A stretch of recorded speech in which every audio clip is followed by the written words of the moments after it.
Green Indore की वानगी में हमने अभी तक कई पौधारोपण देखे। नगर निगम द्वारा अलग अलग जगह स्मार्ट ऐप के जरिए पौधा लगाना और रजिस्टर कराने की प्रक्रिया भी देखी जाना आम है। कभी प्लांटेशन इनॉग्रेशन, कभी ऑक्सीजन इनॉग्रेशन। नेता नगरी नगर निगम हमेशा अलग अलग स्थानों से योजनाओं को कार्यबद्ध किए हुए हैं, लेकिन क्या ऑक्सीजन के लिए खुला वातावरण मांगने की गुहार को अनदेखा करना उचित है? हम बात कर रहे हैं इंदौर के सुदर्शन नगर के उन रहवासियों की जो बार बार कमिश्नर कार्यालय पर ऑक्सीजन के लिए खुला वातावरण, ईवीएम, ध्वनि प्रदूषण रहित उद्यान की मांग कर रहे हैं। देखिए रेड 9 न्यूज की पूरी खबर। नगर निगम अनजान, ठेकेदार के कब्जे में उद्यान।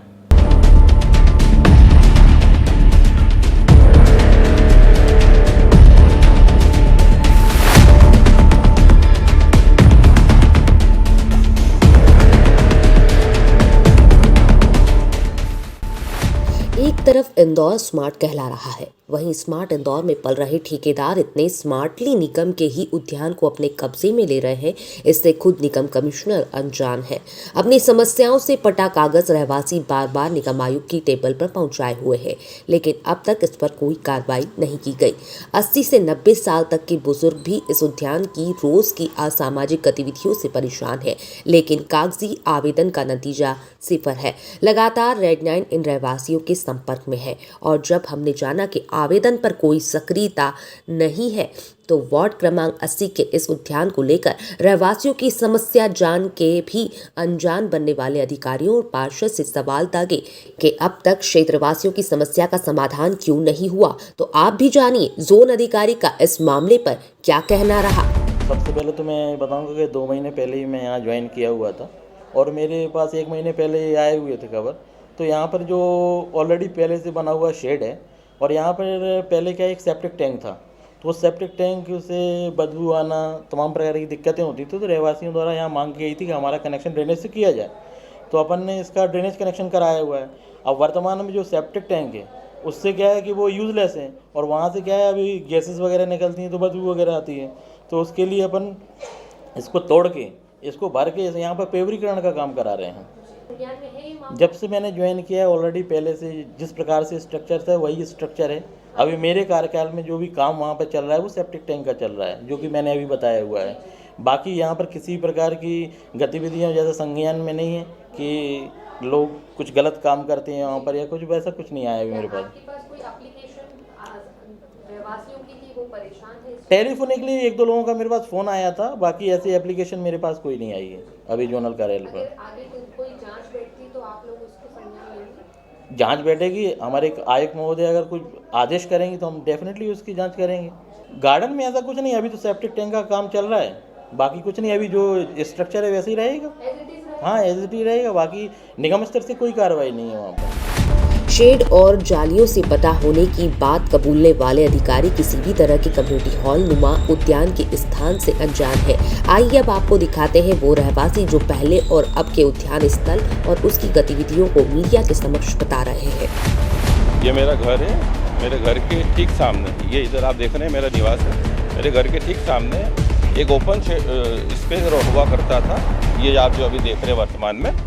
ये ओपन शेड जो है अभी इसको पूरा पैक कर दिया गया है, दीवारें खड़ी कर दी, जिससे न्यूसेंस पैदा होता है। आए दिन इसमें कार्यक्रम होते हैं, पार्टी होती है जो सुप्रीम कोर्ट की गाइडलाइन के विरुद्ध है। मेरे यहाँ वृद्धावस्था के लोग भी रहते हैं, मेरी माता जी है, हमारे पड़ोस में रहते हैं। हम सबको इस मामले में आपत्ति है, तो इस शेड को जैसा यथास्थिति में करा जाए जैसे पहला था। इस संदर्भ में हमने कमिश्नर साहब से निवेदन किया, उन्हें सारी चीज़ें हम दे चुके हैं, आवेदन निवेदन सब कर चुके हैं। फिलहाल पिछले 3-3.5 महीने से रोक लगी है, उसके बाद ये अभी 2-3 दिन से ने फिर वर्क फ्रॉम ऑर्डर का शो अप करके काम फिर शुरू करा है। देखिए मैं किसी पे आरोप प्रत्यारोप नहीं लगा रहा हूँ, मेरी समस्या ये है, इसका समाधान चाहता हूँ। नगर निगम की प्रॉपर्टी पे किसी भी व्यक्ति विशेष का कोई हस्तक्षेप नहीं होता है एज ए लॉ। तो नगर निगम की प्रॉपर्टी पे आप आए दिन आयोजन कैसे कर सकते हैं और किसी दूसरे को न्यूसेंस पैदा करने के बाद में वो कार्यक्रम सफल कैसे होंगे, बताइए आप। मैं पिछले विगत 7 वर्षों से यहाँ रह रहा हूँ। पहले ये सामने जो बगीचा था पूरा ओपन था, बड़ी अच्छी हवा आती थी सामने।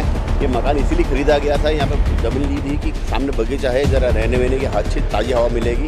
परंतु आए दिन अभी कुछ 5-1 वर्ष पहले ये शेड बनाया था विधायक नीति से, तब भी कोई ऑब्जेक्शन नहीं था कि सिर्फ शेड बनने से कोई नुकसान नहीं था, क्योंकि बरसात के अंदर लोग आते हैं जाते हैं फिरते हैं, ठीक है।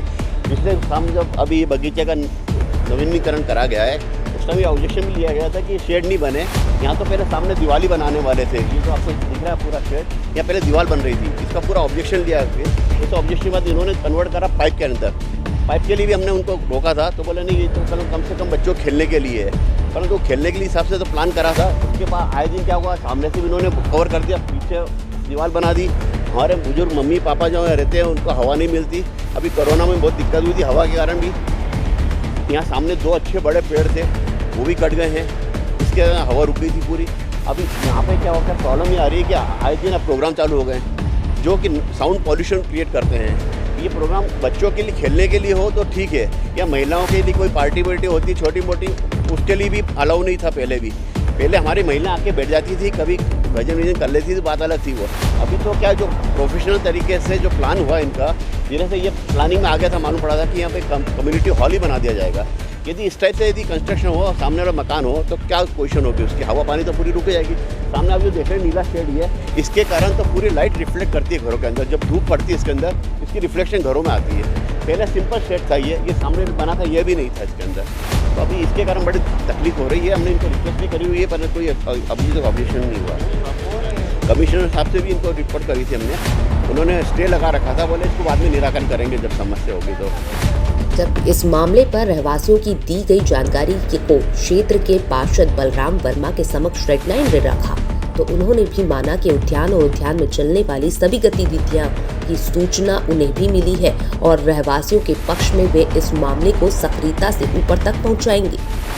उसको 2004 में जब मैं पार्षद था तो उसमें पीछे उन्होंने अतिक्रमण कर रखा था, वो अतिक्रमण पूरा मैंने साफ़ कराया था।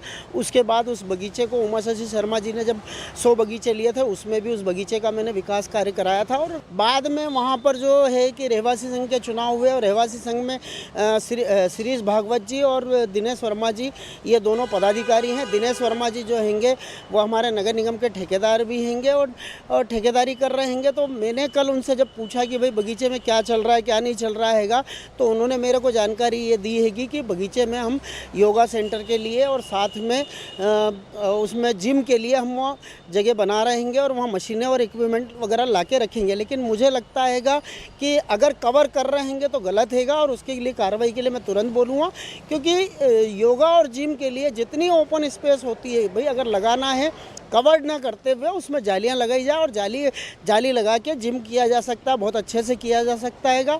और कॉलोनी के रहवासी एक परिवार के रूप में हैं, तो कोई महिला और पुरुष का कोई भेदभाव वाली बात भी नहीं हैगी, तो सामूहिक रूप से योगा किया जा सकता है।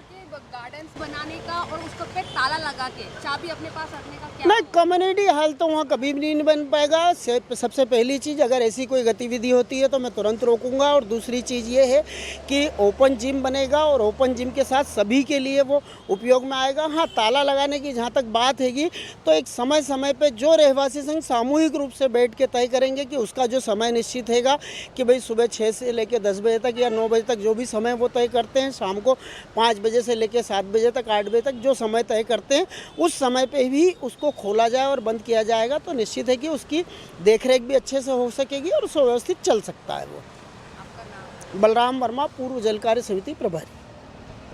पार्षद और जैडो से बातचीत के बाद इस मामले को लेकर निगम कमिश्नर के समक्ष रेड लाइन का कैमरा पहुंचा कि क्या रहवासी इलाकों के गार्डन पर निगम का जोर है, क्या उनमें होने वाली असामाजिक गतिविधियों पर निगम का बस चलता है, अगर हाँ तो अब तक सुदर्शन नगर के उद्यान के विषय पर मामला संज्ञान में आने के बाद भी कार्रवाई क्यों नहीं हुई।